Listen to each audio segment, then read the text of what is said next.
সালেমায় যুবতীর রক্তাক্ত দেহ উদ্ধারে তীব্র চাঞ্চল্য। নিম্নসংখ্য হত্যাকাণ্ড ঘিরে আতঙ্ক এলাকা জুড়ে।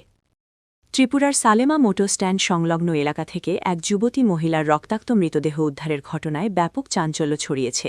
মৃতার পরিচয় লিপিকা শর্মা, বয়স ২৭ বছর। পুলিশ সূত্রে জানা গেছে, লিপিকার মাথায় গুরুতর আঘাতের চিহ্ন রয়েছে এবং প্রাথমিকভাবে সজোরে আঘাত করে খুন করা হয়েছে বলে অনুমান। জানা যায়, লিপিকা দীর্ঘদিন ধরে বাপের বাড়িতে বসবাস করছিলেন।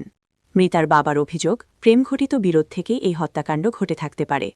খবর পেয়ে ঘটনাস্থলে পৌঁছান সালেমা থানার ওসি দীপক দাস সহ পুলিশ আধিকারিকরা। ফরেনসিক টিম নমুনা সংগ্রহ করেছে। মৃতদেহ ময়নাতদন্তের জন্য পাঠানো হয়েছে। পুলিশ জানিয়েছে, সমস্ত দিক খতিয়ে দেখে তদন্ত চলছে এবং দ্রুত হত্যাকাণ্ডের রহস্য উদ্ঘাটনের চেষ্টা করা হচ্ছে।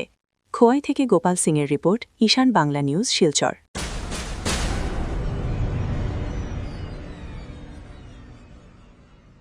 ঘটনাটা কীভাবে হয়েছে, সকালবেলা আমরা ৮টা নাগাদ থানাতে খবর পাই যে লিপিকা শর্মা নামে প্রায় আনুমানিক ২৮ বছর বয়সী একজন মহিলা, সে বাবার বাড়িতে থাকতো।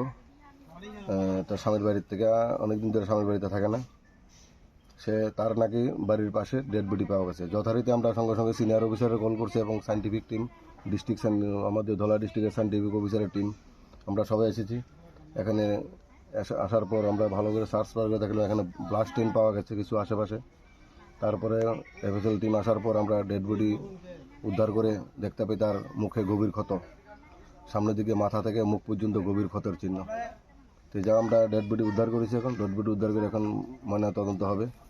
ময়নাতদন্তের পর আমরা দেখব কীভাবে তাকে মারা হয়েছে বা কী হয়েছে, ডিএমের পরে জানা যাবে। এর আগে আমরা ইনভেস্টিগেশন স্টার্ট করেছি। দেখা যাক কে বা কারা এই ঘটনার সঙ্গে জড়িত, আমরা দ্রুত এটা চিহ্নিত করার চেষ্টা করব।